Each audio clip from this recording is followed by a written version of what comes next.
रुख अगली खबर का करेंगे। ये भी इस वक्त की बड़ी खबर आ रही है पीएफआई से जुड़ी हुई। जबरन धर्म परिवर्तन से जुड़े पीएफआई के तार हिंदू युवतियों को रुपए का देते थे लालच। सूत्रों के हवाले से यह खबर है, इस वक्त की बड़ी खबर पीएफआई से जुड़ी हुई आ रही है।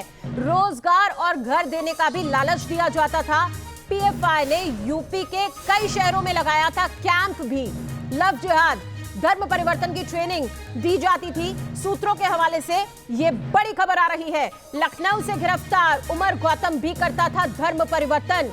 गिरफ्तार अहमद बेग नदवी पर टेरर फंडिंग का आरोप है। तो आप देखिए पीएफआई पर अब जांच एजेंसियों की निगरानी जब से बनी हुई है, कई मामलों में इसके सदस्यों के नाम आने से अब किस तरह से अपडेट सब सामने आ रहे हैं। लगातार नए नए खुलासे हो रहे हैं। दो तस्वीरें आपके सामने है पीएफआई का मिशन धर्म परिवर्तन। आप देखिए इसका पर्दाफाश हुआ है। लव जिहाद का ट्रेनिंग सेंटर यह किस तरह से बना था वो भी हम आपको दिखा रहे हैं। इस वक्त की जो खबर है वो पीएफआई से जुड़ी हुई खबर यह है कि जबरन धर्म परिवर्तन से जुड़े थे पीएफआई के तार। हिंदू युवतियों को रुपए का लालच दिया जाता था, रोजगार देने का लालच दिया जाता था और घर देने का भी लालच दिया जाता था। और इस वक्त एक और बड़ी खबर आ रही है, आपको बताना चाहेंगे पीएफआई से जुड़ा अब्दुल माजिद गिरफ्तार हो गया है। यूपी एटीएस ने लखनऊ से गिरफ्तार किया है। आईएसआईएस से जुड़ा आपत्तिजनक दस्तावेज भी बरामद हुआ है। वहीं लखनऊ से भागने की फिराक में था माजिद।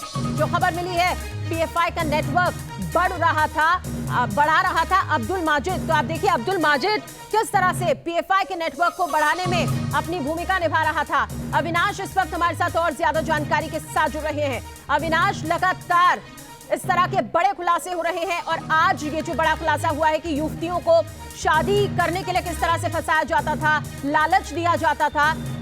और फिलहाल गिरफ्तारी भी अब एक हुई है और काफी अहम इस गिरफ्तारी को माना जा रहा है। क्या अपडेट फिलहाल आपके पास?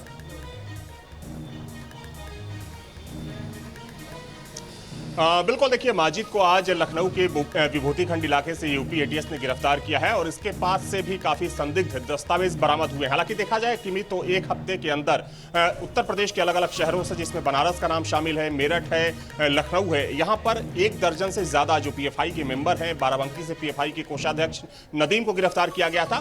तो कुल मिलाकर कह सकते हैं कि जो पीएफआई का नेटवर्क फैला हुआ है यूपी के अलग अलग शहरों में, उस नेटवर्क को अब एनआईए और यूपी एटीएस तोड़ने में लगी हुई। हालांकि देखिए इस जांच में कई अहम और चौंकाने वाले खुलासे भी हो रहे हैं। सूत्रों से मिली जानकारी के मुताबिक जो पीएफआई के मेंबर्स गिरफ्तार किए गए हैं किमी, उनसे जब पूछताछ हो रही है तो उस पूछताछ में कई सनसनीखेज जो खुलासे हैं वो हो रहा है, जिसमें ये बात भी सामने आ रही है कि दरअसल पीएफआई धर्मांतरण और लव जिहाद के काम में भी लगा हुआ था। बाकायदा पीएफआई अपने लोगों को पैसा देता था कि वे मेंबर्स बढ़ाएं। पीएफआई से जोड़ने के लिए बाकायदा इनामी योजनाएं चलाई जा रही थी। इसके अलावा धर्मांतरण को किस तरीके से तरजीह दी जा सके, धर्मांतरण को कराया जा सके, इसके लिए खास तौर पर पीएफआई के द्वारा ट्रेनिंग दी जा रही थी। लव जिहाद को लेकर भी किमी काफी चौंकाने वाले खुलासे हुए हैं कि जो लड़के जो पीएफआई के मेंबर्स होते थे उनको साफ तौर पर निर्देशित किया जाता था कि वे हिंदू लड़कियों से शादी करें और अगर वे उस काम में सफल होते हैं तो बाकायदा अगर कोई गरीब लड़का है तो उसके लिए जो पीएफआई है, पीएफआई की तरफ से